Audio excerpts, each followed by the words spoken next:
Hello viewers, today I bring you a story titled, Borrowed Pleasures. Please subscribe, like, drop a comment and share the link with friends. To the neighbors in Kuajana Extension, Thomas Moyo was the definition of success. He wore cologne that lingered long after he walked past, carried himself like a man allergic to struggle, and drove cars that impressed even the local hustlers who prided themselves on knowing every model on the road. Every Saturday morning, children gathered at the gate when they heard the low, confident growl of a German engine. Mudhara Tom Ari Kuya. They would shout, racing to see what new machine he would step out of. A Mercedes one week, a BMW the next, sometimes a sleek Audi that made people wonder what exactly he did for a living. But the truth was invisible beneath the shine. Thomas did not own a single car. He worked at Prime Auto Rentals, handling bookings, returns, and customer queries. When the office was quiet, he quietly slid a set of keys into his pocket and drove off for the weekend, convincing himself he was only testing the fleet, so he could understand the vehicles better. In his mind, it made sense. Image was part of ambition. Behind the closed door of his small two-roomed house, however, reality sat heavily. His wife, Ruth, washed second-hand clothes she bought from Maber, scrubbing them in cold water until her hands stung and reddened. She sold them on a makeshift table by the roadside with a tired but stubborn enthusiasm, calling out prices even when the sun burned and dust scratched her throat. Her hustle kept the family afloat. It paid rent, bought porridge, covered school shoes, and stretched itself into miracles during hard weeks. Yet every so often, when she hid a few spare notes under the flour tin, the money disappeared. Thomas never called it stealing. "We're one," he would say when she confronted him. "A man must have dignity, and you wouldn't understand." To him, dignity was something you performed. To her, it was something you lived. At night, she lay on the mattress with their two children while Thomas scrolled through his phone, laughing at posts from women in glamorous outfits captioned, "Soft life or nothing." She never said it aloud, but she knew he was chasing shadows, illusions dressed like dreams. Among those illusions was Melissa.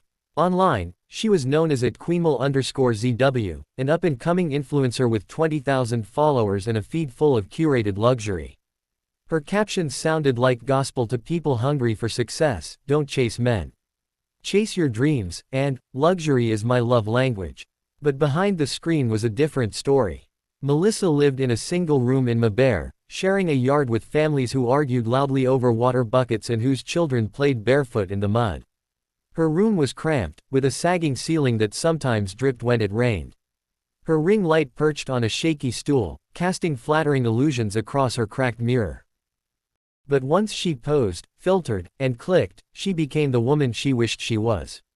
Airbnbs became her homes, borrowed boutiques became her closet, and the car of a stranger parked outside a cafe became her new baby. Her lies were elegant, and her followers believed them. Yet fame did not pay rent. She owed 2 months, and the landlord had started knocking more often. Sometimes, after scrolling through photos of women who genuinely lived the life she pretended to have, she whispered into the darkness, "Just one real sponsor. One man who means business." Their worlds collided on a bright Saturday at Avondale Car Wash. Thomas arrived in a borrowed black BMW 320i, wearing fake designer sunglasses and the swagger of a man rehearsing success. Melissa was there filming content beside her friend's borrowed Mini Cooper. Their eyes met across the soapy ground, and without effort, they performed for each other. He approached, asking if the Mini was hers. She chuckled and said she never posed for free. He boasted about his collection. They exchanged numbers. He invited her to dinner at Pablo's, borrowing money because the performance demanded it. She borrowed a dress because her image depended on it. And so began their affair, lies flirting with lies. Their relationship grew quickly, built on WhatsApp voice notes, hotel meetups, and carefully curated fantasies. Thomas promised he would leave his unhappy marriage, though he had no intention of doing so. Melissa believed him, posting cryptic photos of wine glasses and silhouettes with captions like, "He understands me differently." Meanwhile, Ruth saw the shift. Thomas came home late, hiding his phone, no longer bringing groceries, humming songs he previously called noise. When asked, he dismissed her suspicions, accusing her of jealousy. The truth was that each lie pushed him deeper into debt and desperation, but he was addicted to the illusion of status. Then Melissa missed her period. She dismissed the nausea at first, blaming stress, but the pregnancy test confirmed what she feared. When she told Thomas, his face collapsed. He mumbled about complications and timing. She realized suddenly that she had been part of a fantasy he could no longer afford. That night, Ruth discovered messages from Melissa on Thomas's phone, desperate, emotional, filled with heart emojis and broken promises. She confronted him calmly the next morning, asking who the woman was. When he tried to deny it, she simply asked what kind of man steals from his wife to impress strangers while his children sleep hungry. He had no answer. She packed his clothes in a plastic bag and placed them by the door. "Go and live the life you pretend to have," she said. The collapse was swift. At work, his boss discovered he had been using company vehicles for personal outings after a client recognized one of the cars from social media. He was fired without benefits. His debts caught up with him, and his friends avoided him. Melissa also faced her downfall when a property owner posted her photo online, exposing her for taking pictures outside his house. The internet mocked her. Brands withdrew partnerships. She lost followers overnight. When she tried to reach Thomas, he ignored her. Eventually, she was evicted from her room and found refuge with a friend in Epworth. She gave birth to a baby girl at Pararenyatwa and named her Zara, a flower blooming in rough soil. Months passed. Ruth's thrift business flourished. She rented a small shop, expanded into children's wear, and slowly rebuilt her life with dignity. One afternoon, she encountered Thomas at a combi rank. He looked worn and defeated. She greeted him politely and walked away, leaving him swallowed by the crowd. Melissa raised Zara with quiet determination, posting only simple, honest updates like one day at a time. She no longer pretended to live in luxury. At night, she sometimes scrolled through her old posts, feeling ashamed of the lies she once fed the world. Thomas lived between couches and borrowed spaces, haunted by his mistakes. One afternoon, sitting on a park bench near First Street, he came across a photo of Melissa holding baby Zara. She looked tired but genuine, the most real he had ever seen her. In that moment, the truth settled heavily on his shoulders. They had borrowed everything: cars, confidence, affection, lifestyles, even identities. And now the debt had been collected in full. As Harare buzzed around him with its mixture of hustle, noise, and hidden pretenses, Thomas finally understood a simple truth he had run from all his life: borrowed pleasures always come with interest.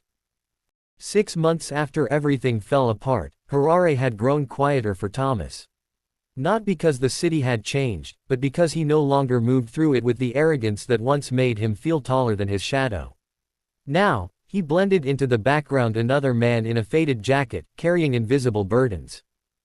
He had moved from place to place, staying with friends who tolerated him out of old loyalty. But loyalty has limits, especially when a man arrives empty-handed and leaves with borrowed soap, borrowed food, borrowed excuses. Eventually, the couches vanished. People stopped returning his calls. They avoided eye contact when he approached, the same way people avoid beggars on First Street. One chilly morning, he found himself sitting outside a hardware shop in Glen Norah, waiting for a man who had promised him something small, maybe a bit of part-time work helping with stock. When the man arrived, he walked straight past Thomas without stopping, pretending not to recognize him. That was when Thomas realized it wasn't just the job that had slipped through his fingers, it was dignity itself. His mind drifted often to his children. He hadn't seen them since Ruth put his clothes outside the door.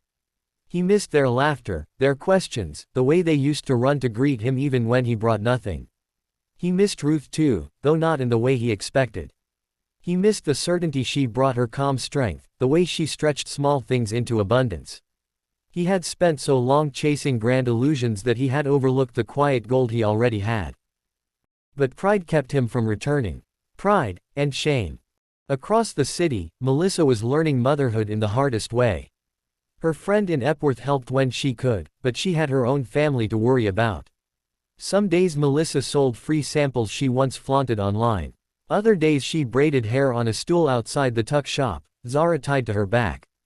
Influencer life had taught her angles, filters, and captions, but none of those skills warmed a bottle at 2 a.m. or soothed a fever. Still, she loved her daughter fiercely. Zara became her anchor, the reason she woke up, the reason she kept pushing even when the world mocked her.